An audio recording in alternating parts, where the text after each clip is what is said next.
Hey guys, I just did an EDC video and I got the idea to tell you a little bit about knife defense or defense with edged weapons. First of all, let me just tell you that I'm not a professional in any way. I'm not in a position to teach knife defense or any kind of defense, nor am I a lawyer or have studied any kind of law. So all the advice and information I give in this video is purely from one friend to another. That's all it is. I'm in no way teaching you anything. Okay, this is for entertainment purposes only. Okay, how about that? On a serious note, for all the younger viewers, please understand what I'm saying it's for everyone. It doesn't matter how old you are, but please don't use this information in the wrong manner. The only time you want to use what I'm about to tell you is if you really truly feel that your life is in jeopardy. Okay, the only reason I'm making this video is for giving you information on perhaps how to survive a situation a little bit better than not hearing the information, if that makes sense. So anyway, now that all the disclaimers and warnings are out of the way, oh, one more warning, I will be talking a little bit about blood and guts. So if you get queasy by that and you throw up on your keyboard, I'm not going to replace it. Sorry, I can't. All right. So first, before I show any of what my techniques would be, and by the way, I've never gotten to a knife fight per se or attacked anyone with a knife. This is purely based on a what-if situation and what I know that I would do, and something that I practice by myself so that I have muscle memory and so that, in a stressful situation I can do it without much thought. By no means does that mean, I train in knives. It's just something, it's part of the hobby.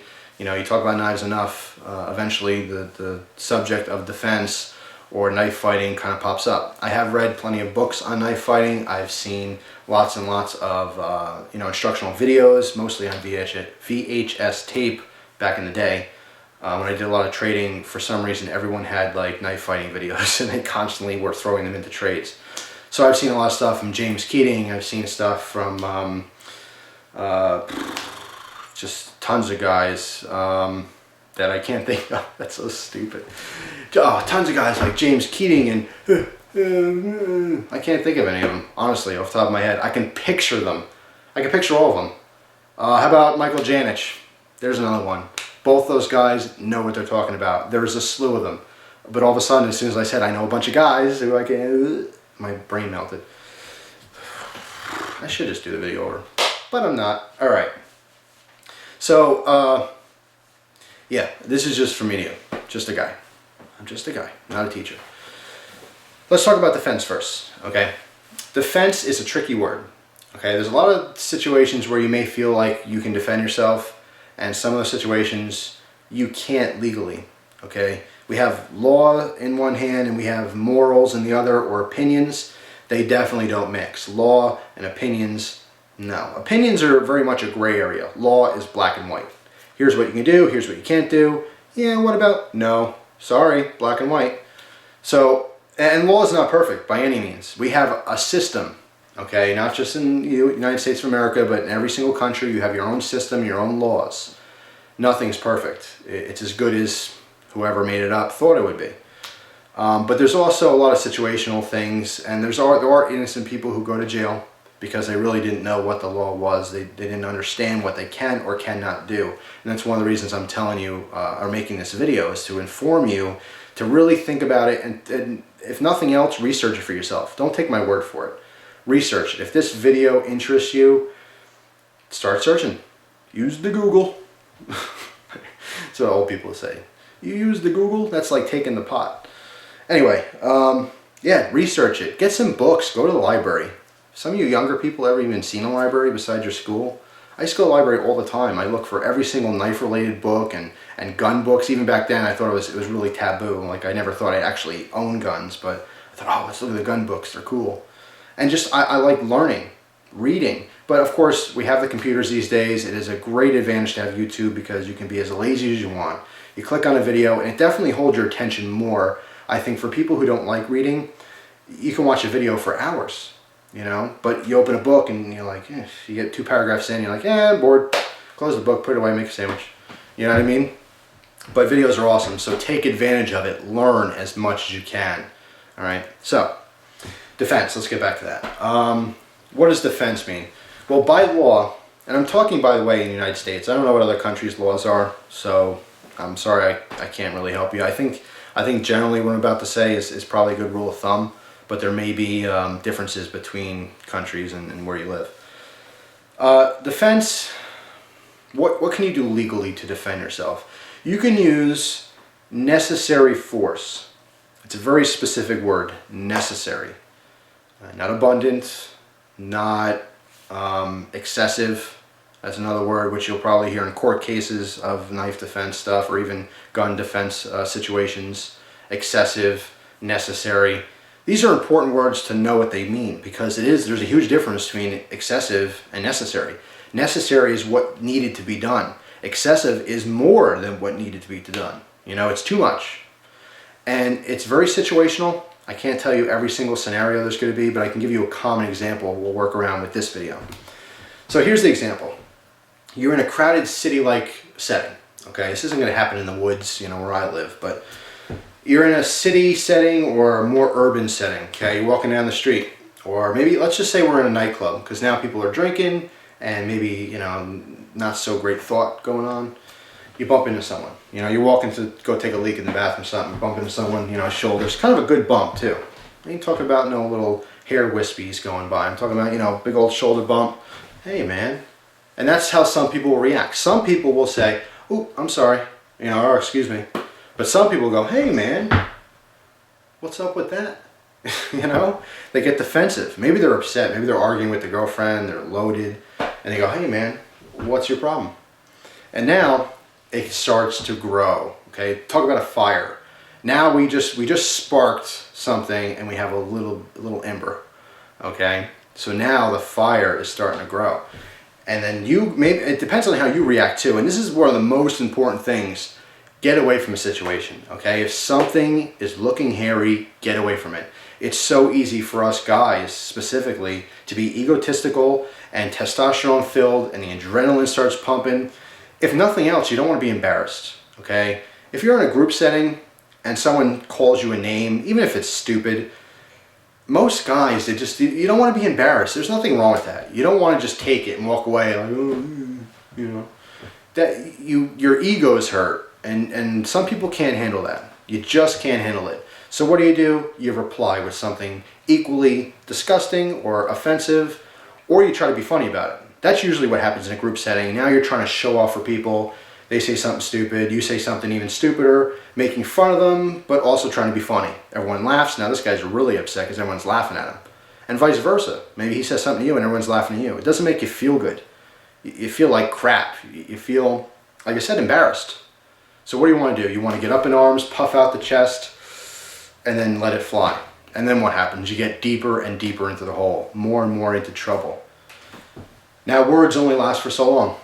Okay, as you're having this verbal communication, or this, yeah, I guess verbal communication, or this dialogue, if you will, of filth. What happens most likely? The gap closes. As you're talking, you have a tendency to like talk to the person. So you're walking to them, they're walking to you, you're closing the gap. The physical space between you is dwindling and the situation's getting escalated and heating up.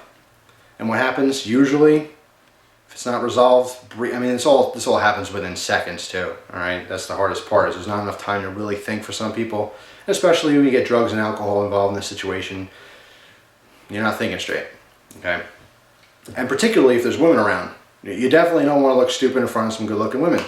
So now you're yelling at each other, you're screaming at each other. Maybe he throws a punch. Now it's getting physical. Actually, before a punch, most likely a shove, which is so lame. I can't stand that. I'm sorry. Fighting is not good. But if you're going to get into a fight with someone, just get it over with. Don't do the whole, I'm going to push you, now you push back. That's so retarded. And that, I think that stems with like, oh, I want him to swing at me first so I don't get in trouble kind of a deal. No, and you're wrong here, and this is something else I'll explain in a minute, but I don't want to get too sidetracked. So now it's physical. There's touching. Okay, I'm not talking about fun man love, and I don't mean that in a gross way. I mean like a handshake or a hug, like with your buddy. That man love, nothing else. It's not that. It's aggressive. It's an attack. It may not be a very painful attack, but if someone pushes you, that's an attack. It's physically touching you. You could say anything you want to someone. That's fine. That's illegal. You could say whatever you want, but you can't touch people. You're, invading their space. Now you're breaking the law. You're touching them. You're assaulting them. I don't care if it's a finger in their chest. You're assaulting them. All right. Reminded me of a really stupid joke. 2 peanuts walking down an alley. One gets assaulted. All right. So anyway, so now he poked you. You don't want to get poked, or he pushed you. Whatever. Now it's physical. All right. So the question arises: who touched me first? Who swung first? Right? And people tend to think, well, if they hit me first, I can beat them up, and kind of. That's not necessarily the case. If you instigate a fight, it doesn't matter who hit first. You are no longer defending yourself, nor were you ever defending yourself. All right. Now, particularly in a group setting, you're going to have a lot of witnesses. So your biggest thing you want to do is get away from the situation. Before he even closes that gap and pushes you or whatever happens. Sorry, man, I don't want any trouble. Swallow your pride. Okay, forget about your ego, suck it up and walk away. Be the bigger man, because you're going to prevent physical pain, most likely, legal problems, okay, all kinds of crap storm. You don't want that. Walk away from it, okay? I don't care if you feel stupid. I don't care if you're embarrassed. I don't care if your girlfriend dumps you, all right? Things can escalate. There's people right now rotting in jail because they were drunk and someone said something bad to them and they end up stabbing them to death or something. Things escalate so fast, it's ridiculous. Swallow your pride, walk away. All right? That's my most solid advice to you. Just walk away. But let's say you can't walk away. All right, hey man, I don't want any trouble. You back up, whatever. He's still aggressive. He's still moving towards you. He's still touching you, pushing you, punching you, whatever he's doing. Now he's attacking you. Now you can defend yourself. As long as you didn't start this problem, as long as you didn't instigate it, you can defend yourself. But here's where the tricky part comes in. You can only use necessary force. Meaning, if he slaps you across the face, you can't shoot him. One of those, can't do that. All right? It's unnecessary force. In fact, it's excessive force. You're not trying to hurt someone in defense. Your goal is not to hurt this person or cause them any kind of pain. Your goal is to make sure they won't hurt you. All right? Necessary force. Of course, it is very situational, so it's hard to talk about. If someone's over you and they're pummeling you left and right, I mean, really just you feel like they're sucking the life out of you and you're going to die, then you could do other things such as maybe pull a weapon or even present a gun. But it's extremely situational, and I can't speak to that because I'm not a lawyer. I don't know the laws in depth enough to speak to that situation. But generally speaking, someone punches you, you can punch it back. Doesn't mean you can take your knife out, and slit his throat. It's just not going to happen. You're going to go to jail for murder. That's just how it is. All right, so necessary force. Your job is to stop him hurting you just enough to get away from the situation. Now, if you're in a room and you're backed up, you have no other choice, then perhaps you can use more necessary force to stop the situation. If need be, if your life is threatened, that may be murder. Okay? And that's what it is. It's murder. It may be justified murder, but if that's what you have to do, that's what you have to do. Okay? Again, very situational. But you have to really be careful of laws and really just know what you're allowed to do. I think what happens in a situation like that, let me give you another scenario. Well, no, same scenario, different conclusion, I guess you could say. He pushed you, you pushed him back, blah, blah, blah. You're punching each other, and you give him a good one. Right? You really just clock him. He's on the ground. But now you're so furious. You're really heated up. Oh my God, he's just got you going. So what do? You kick him. You give him one good one in the ribs. What did you just do? You attacked this person. It doesn't matter what happened before. There's no longer a threat. You attacked him. You did something illegal. All right? It's assault and battery. Doesn't matter what happened before. Not an issue. You're using excessive force. You're no longer defending yourself. You're on the offensive. He's no longer a threat. But in so many situations, you're so amped. And I have a fear like if I got into a serious situation like that I would definitely take it overboard because I have a lot of pent-up energy. That's a whole different situation. But and again, it's hard to stay really conscious of what you're doing. Sometimes things happen. I mean, split second, and your adrenaline's going. You know, maybe you have kids or family, wife, you know, whatever. They're there, and you're just alpha dog. You're taking care of the situation, and you're not thinking. You know, your body's speaking for you, not your mind so much. So try to think about this stuff ahead of time. Have this stuff go through your mind the second he bumps you. You know, if someone bumps you like that and they go, hey, what's your problem, man? Start thinking about what you're going to do. Don't just react in the now. Think about your moves. How can I get out of this situation? How can I get completely out of the situation before it escalates and I either hurt this guy or he hurts me or whatever the situation is? So many people get hurt for no reason over stupid miscommunication. So anyway, yeah, the first part of this video, way long, way too long, if you ask me, I'm sure. In fact, I'll split it up. This will be the end of this video. This is just me talking about the fence. I'll do a separate video showing you some techniques that I would personally use if I had an edged weapon to defend myself with. All right, things that I feel are more, what's the word? More effective in getting to a better result as opposed to what your instincts might tell you to do. So that will be a second video. But this one, just wanted to tell you guys, it's kind of a heads up. Think about what you're doing, get out of a bad situation, and know what the law is above all. Be the bigger man, you know, walk away. Swallow your pride. It is a big thing to do, all right? And it's extremely hard. But you'll live another day to tell a story, you know? You may feel like crap. You may feel like a loser. Who cares? Honestly, who cares? Anyone who's going to make fun of you for that is not someone you should value their opinion anyway. They're not your friend. They're not you shouldn't even be your associate, you know? That's not someone you want in your life.